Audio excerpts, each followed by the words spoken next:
Welcome to this topical video. We're taking a look at rules that I think should be dumped, changed, modified for 10th edition as we look forward to 11th edition coming along for Warhammer 40,000. Before we get stuck in, so gamemat.eu, we're using one of their battle mats here. It's the Toxic Badlands battle mat. A really good mat. It's actually a double-sided one. You actually get this design on the other side, but without all the toxic sort of designs on it. So do check them out for battle mats, all shapes and sizes. Also some of the terrain are featured just along the back there as well. So gamemat.eu, link for them below. There's also a discount code for 11% off across the store, and they are shipping worldwide. So I'm going to fly through these first four pretty quick, and then I want to focus mainly on number 5. So first thing, flyers have really suffered in 10th edition. They're hardly anywhere to be seen. And it's a shame because there's some brilliant flyers out there and scope for more variety as well to come from Games Workshop. So I think flyers do need to be fixed. One of the most annoying things about flyers is you can just shoot at them as normal. There should be a restriction on hitting them. In some editions you used to get what was called snap fire, where you could only hit them on 6s, made them difficult to hit, and flyers back then were a lot more popular. I know you can't stack minuses currently, but I think my choice would be -2 to hit aircraft. I'm talking about, not units that can fly. So I'm not talking about things like Tau battle suits, for example, have the fly keyword. I'm talking more about things that are flying, like the jet fighters you get for the Drakari, Storm Raven gunship that's in full-on flight mode, not hover mode. I think it should be -2 to hit them. That means if you've got a unit that's hitting on 4s usually, then they'll need their 6s to get the hits. Or a decent unit, something like Space Marines, would need 5s to hit, which is still a fair chance of hitting, still a threat, but a decent enough minus to hit aircraft. So that's just my thoughts on that. Just some kind of incentive to bring aircraft back, and also the realism of it. James also, and I've thrown these questions, I've thrown this question out to the Phoenix Swords, the Autarchs. James has been making suggestions as well as some rules in 10th edition that irritate him, and that's the ability for some weapons to even hit aircraft in the first place, such as flamers and grenades. Like if you've got an aircraft that's flying supersonic high above the sky, how can you throw grenades at it? And also use flamers and so on. So even some weapons shouldn't even be allowed to shoot at aircraft. So that's point number 1. Aircraft rules need to change, they need to be improved. Rules change, modification, dump the whole rule, or whatever. Number 2 is there's too many dice rolls in 10th edition. Way too many dice being used. Just the volume of dice. Like a bolter potentially now can get like 4 shots. Squad of 10 Space Marines, 40 dice.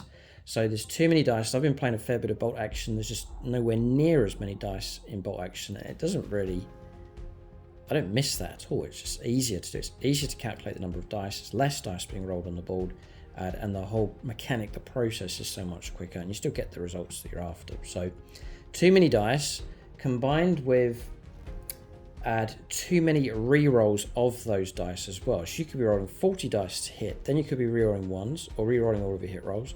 Then you could be re-rolling 1s to wound or re-rolling the full wound roll. Then your opponent could be rolling saves, picking out dice to re-roll saves. Then if saves are failed, they then could be on feel no pain rolls on top of that as well. And there's even rules in 10th edition where once you've gone through all that process, there's the ability for some models to even resurrect and get back up again. So you're rolling further dice to get them back up. So it's too many dice, too many re-rolls, and it can bog the game down and slow down a process that should be a lot quicker. So that's my opinion. I just think there's too many dice, too many re-rolls currently in 10th edition. Obviously, let us know what you think. I'd love to hear what you think in the comments section below, and by all means add in your own suggestions as to what you think should change and be dumped, replaced and so on for 10th edition going into 11th. So number 1 is modifying aircraft rules. Number 2, the amount of dice and the re-rolls involved at all different levels of the mechanic during the game. Number 3, it's too easy to get cover in 10th edition. Just a small part of the model or base and so on, people claiming cover. As it's been said in 10th edition, most of the time everything is getting cover. That's just too much. It can easily be changed. Again, in bolt action, I've noticed that with cover, you've got to be covered 50% or more of your model or unit, and then you'll get cover. So just over half behind a building with your tank, then you'll get cover for it. Over half of your infantry squad needs to be behind the woodland, for example, and then the unit will get cover. It's very straightforward mechanic, much more realistic. It takes away a lot of the cheese of just catching the edges of terrain to get full on benefits of cover. So again, easily changed. Not very realistic, I don't think, currently. Too many units getting cover too much of the time, but that can easily be modified as we're going to 11th edition. So that's number 3. Then number 4, and this was like a selling point for 10th edition when it first came out, the ability for everything being able to wound and damage everything. So to take it to an extreme, las pistols being able to wound bane blades. It is possible in the mechanic of the game. I think it's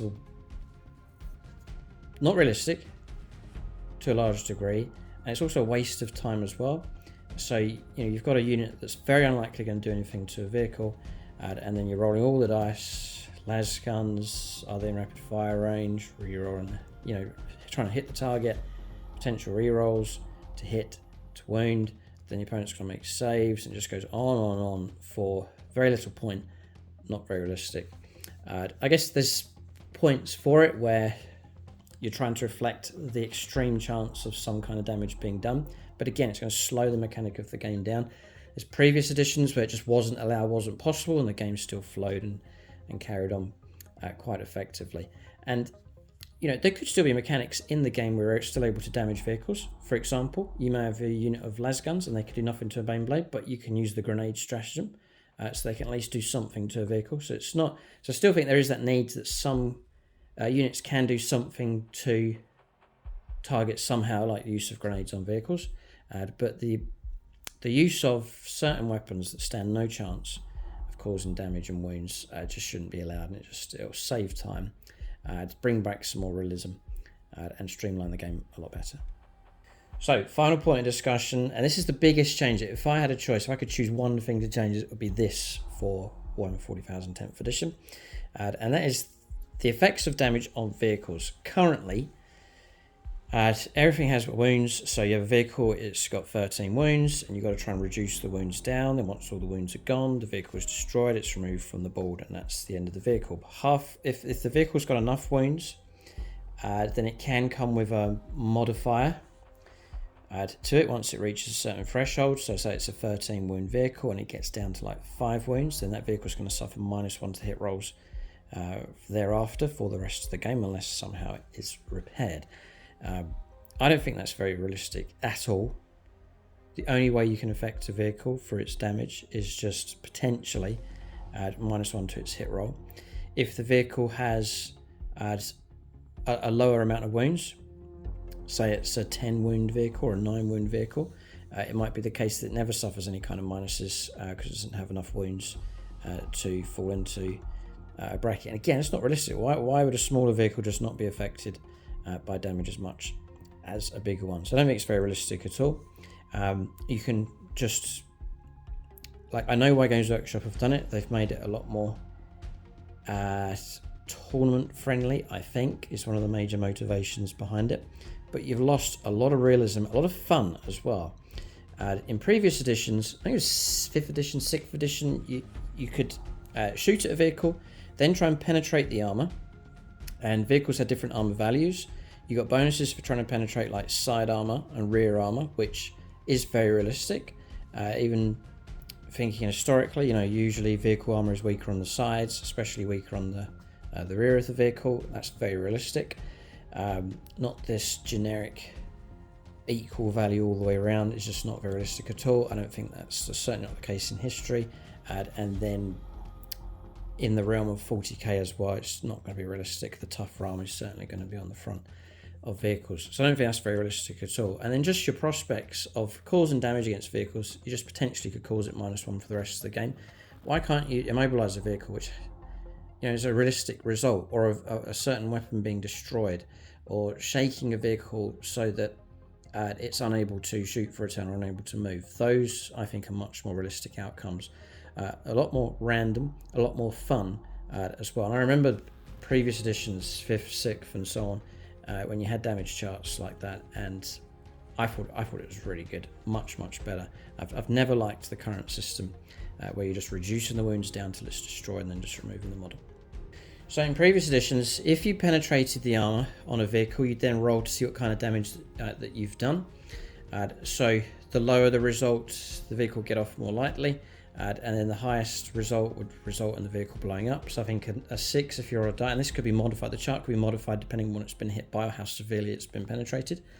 But if you rolled really high, then you would get your explode result. The vehicle would just pop and blow up and be entirely destroyed and removed from play and so on. Then other results would be things like immobilized. So the vehicle survives, but it's immobilized. It can no longer move for the rest of the game. In my opinion, very realistic result as one of the options for vehicle damage. The other one would be weapon destroyed. So the opponent could choose a weapon to be destroyed. So the hammerhead, the opponent would say, right, I'll pick the railgun that's been destroyed and taken out. Or if it's a predator, you could pick the twin las cannon on top of the turret, for example. Just you could do it that way, or you could randomize the result on the vehicle. Either way, weapons being destroyed on vehicles, but the vehicle still being able to function, again, is a realistic result. And then other options were stunned and shaken. One result would be that the vehicle could move normally but can't shoot. And another result would be that the vehicle cannot move or shoot. But other than that, there's no further damage. It's just been temporarily knocked out of action for a turn. And so those kind of random results, I think, introduce realism. The randomness and excitement of the game. You could get that really good hit and that really good result and then just pop a whole vehicle. It really can shake the game up to make things. Just the element of the unknown and the element of surprise being brought in, as opposed to a bit too predictable with fixed damage amounts coming through. I know that the maximum damage result that I get on this weapon in 10th edition, no matter what I do, I cannot destroy that vehicle. I just don't think that's realistic enough. I think the random vehicle damage chart roll, I think, is a lot better. I think it's superior. So that's my suggestions for 10th edition. I've got others that I've had to leave out. So I might make a second follow-up video on this one. I think it's a very interesting discussion, especially with 11th edition on the horizon. How much of a change is going to be with that, we'll have to see. But I think there's some major room for improvements with 10th edition. 10th edition is okay, and enjoy playing it. But there are, I think, some rules that are... I think all the rules I've talked about, most of them are just not realistic enough, and they could be changed to be much more realistic. So bringing back vehicle damage charts and tables, just like a generic one that you can use. I know earlier editions they had individual chart results. I think it's too complex and needless. Just have a standard chart in the core rulebook that you can use. The ability for everything to wound everything is too realistic. Is too unrealistic, and it's a waste of time. So that could be dumped. That's number 4. Number 3, it's too easy to get cover in 10th edition. And again, it could easily be changed. Just you got to be over 50% with your unit or your vehicle. It's over 50% covered, you'll get the benefit of cover. Easy fix. And number 2, too many dice, too many rerolls, way too many, slows the game down, and just too many dice in the hands, and then the ability to just keep rerolling dice for wounding, hitting, saving throws, feel no pain, just goes on and on. So it's too much, too bloated, I think is the correct expression. And then something to fix flyers at number 1. They're too easy to hit. They can be hit by too many things, and it's not realistic. Grenades, flamethrowers, and so on. So I think that needs to be changed as well to bring people back into using flyers, because they're a great aspect of 40k. There's no good reason, I think, for leaving them out of the game. So those are my suggestions. Keep a lookout for part 2. I think I'll make a second one. There's other suggestions I want to talk about here for 10th edition changes that could, and in my opinion, should be made. Let us know what you think in the comment section below. If you like this series, want to see more topical discussion, do leave a thumbs up, leave a comment. Much appreciated. If you're not a subscriber, subscribe. Hit notifications, and if you want more content, then it is YouTube channel membership. You can join us here for bonus content. Really are revamping channel membership to give you real good content going forward. So join us if you can. It really does help support the channel. And then it's gamemats.eu for your supplies of battle mats and pre-painted terrain. Link for them in the video description below. Thanks for watching. See you next time.